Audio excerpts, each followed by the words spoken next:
ക്യാമ്പിന്റെ ഉദ്ഘാടന പരിപാടി ആരംഭിക്കുകയായി.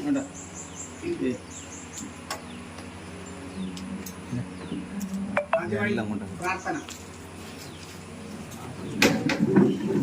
എപ്പോഴും അഭയമായമ്മ നിൽക്കണേ, ഇന്നീരേ തവ വിലാസവും ഇമ്പമേറുന്ന നാദവും അമ്പിളി പോൽ തെളിഞ്ഞു നിൽക്കണേ അംബികേ എന്നിലെപ്പോഴും.